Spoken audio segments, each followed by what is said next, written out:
Salam jumpa pemirsa, kami kembali hadir dengan sejumlah informasi yang kami himpun dari berbagai penjuru dunia. Bersama saya Louise Ayu, inilah Info Dunia Sepekan selengkapnya.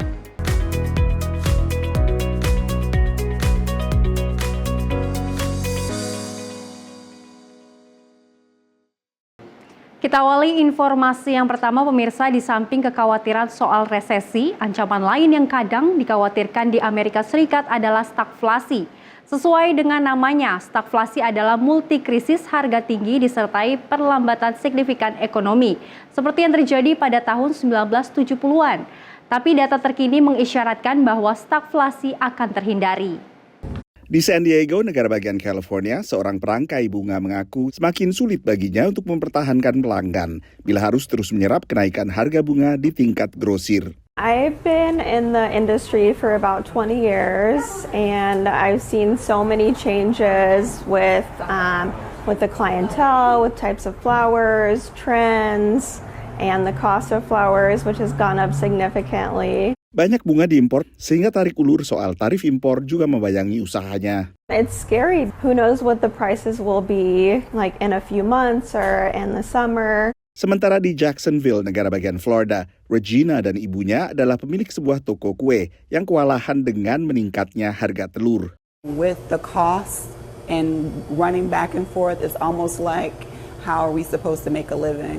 Tapi data terbaru seputar inflasi dari Biro Statistik Ketenagakerjaan Amerika Serikat akhirnya mengembirakan bagi pelaku usaha dan pelaku pasar. Indeks harga konsumen menguat lebih lemah dari perkiraan analis, sehingga kenaikan secara tahunan turun ke 2,8% dari angka bulan sebelumnya sebesar 3%.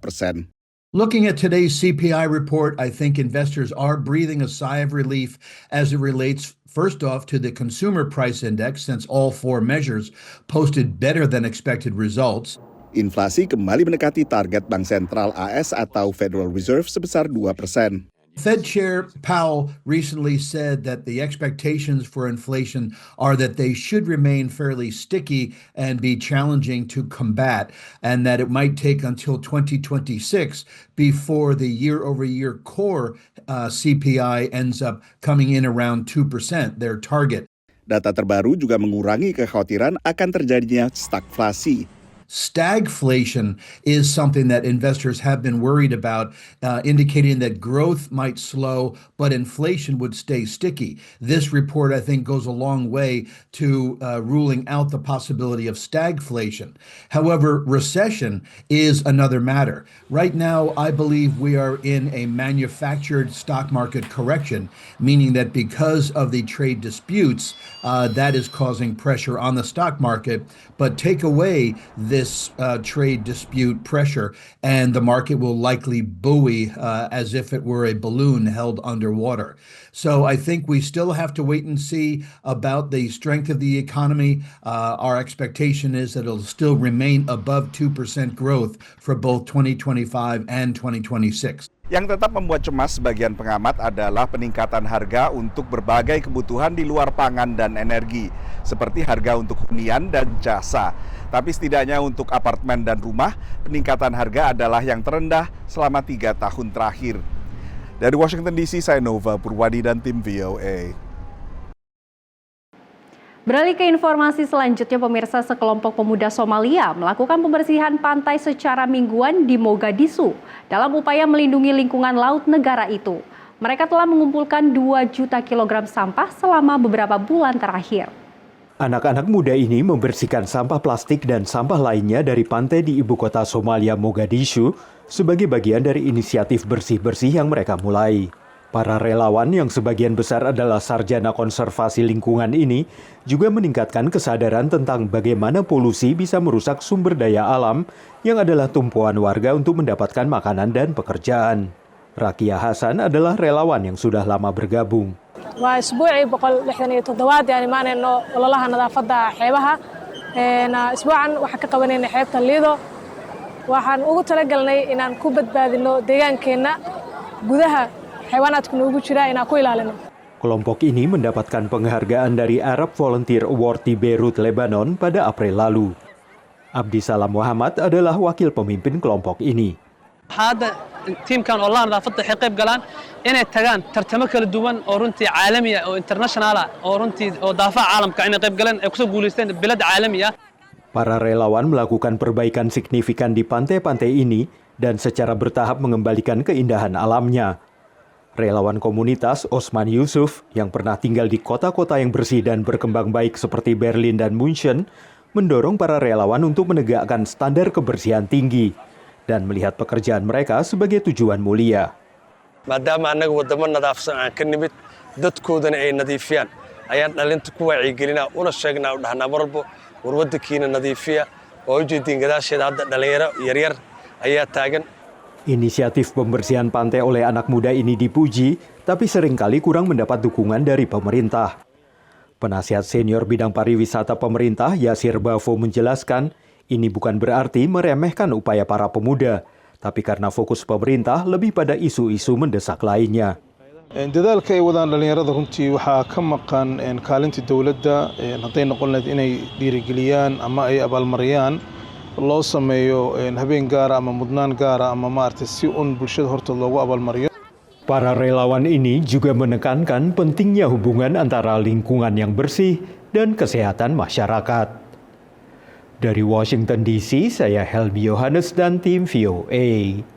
Selain itu pemirsa, informasi lainnya, hampir semua buah stroberi yang ditanam di Amerika Serikat berasal dari negara bagian California. Kini sebuah perusahaan asal Spanyol yang bergerak di bidang robot pertanian membantu para petani California untuk melakukan panen stroberi pada tingkat kematangan yang tepat dan secara presisi.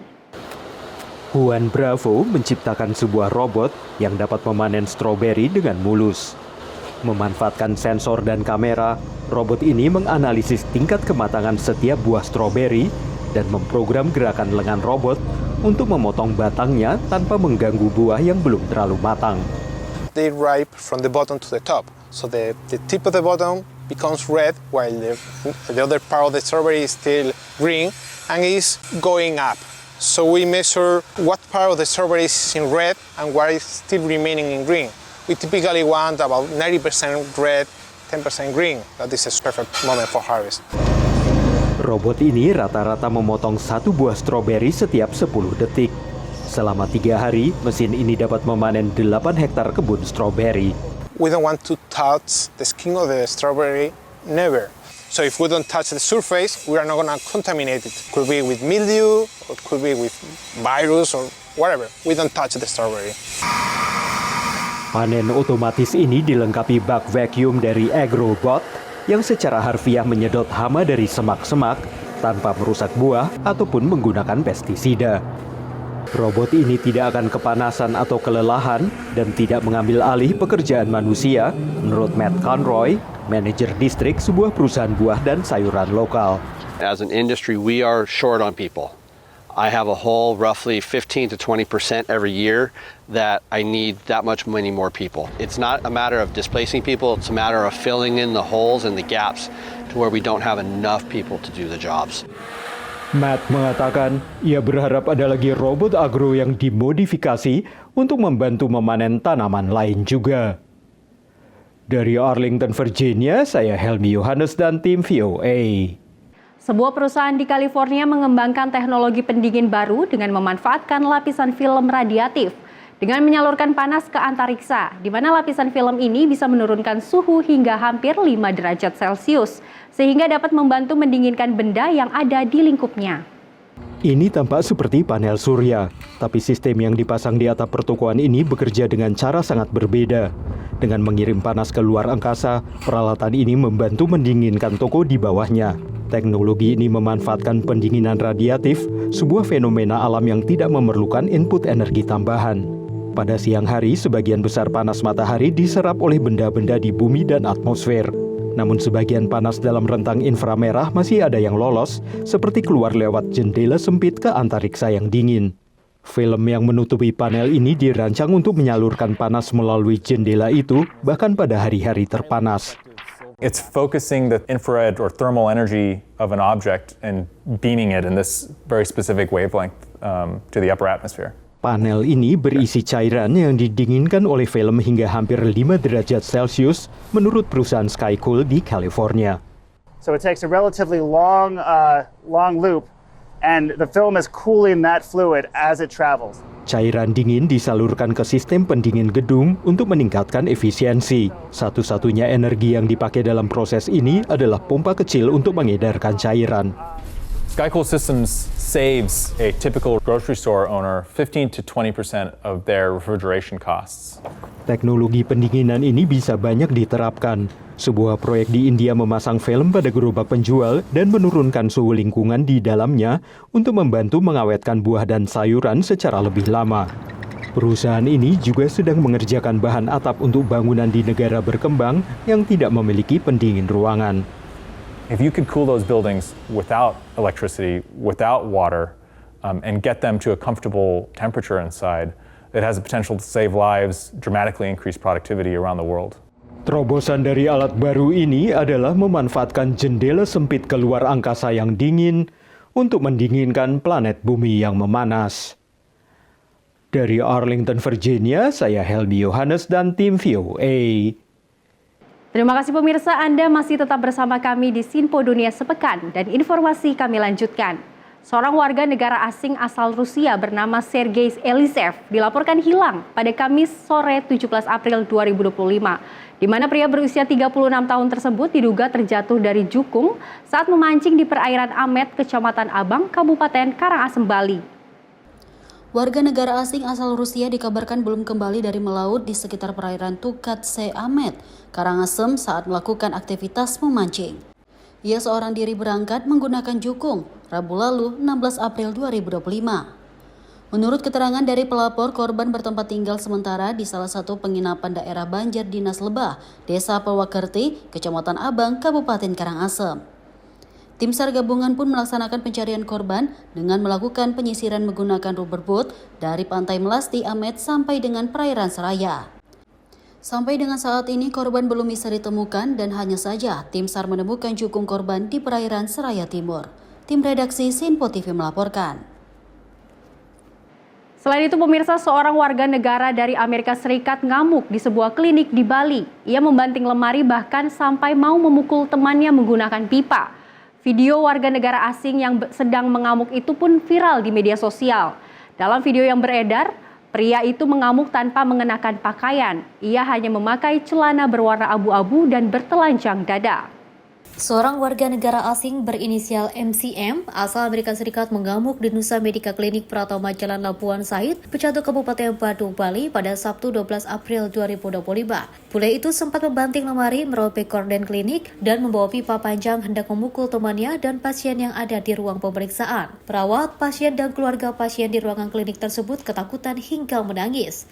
Mereka bahkan berlarian untuk menyelamatkan diri keluar ruangan klinik. Kasih Humas Polresta Denpasar AKP, Iketut Sukadi membenarkan peristiwa tersebut. Dia menyebut kejadian tersebut terjadi sekitar pukul 5.00 WITA. Sukadi menjelaskan awalnya ada 2 WNA yang diantar oleh ojek online, salah satunya MCM dalam keadaan tidak sadarkan diri. Selang beberapa menit, MCM sadar lalu temannya menghampiri dan memeluknya. Sontak MCM kaget dan mengamuk bahkan sempat memukul temannya sendiri. Sukadi berujar, teman pelaku mencoba menenangkan agar tidak membuat keonaran dan mengganggu pasien lainnya. Namun MCM justru semakin marah dan merusak fasilitas klinik. Pelaku yang tinggal di Medmanki, Uluwatu itu dapat ditenangkan saat polisi datang. Tim redaksi Sinpo TV melaporkan. Dan pemirsa, informasi tadi sekaligus menutup jumpa kita pada edisi kali ini. Tetap saksikan Sinpo Dunia Sepekan hanya di Sinpo TV. Saya Louis Ayu mewakili kerabat kerja yang bertugas pamit undur diri. Terima kasih dan selamat berakhir pekan.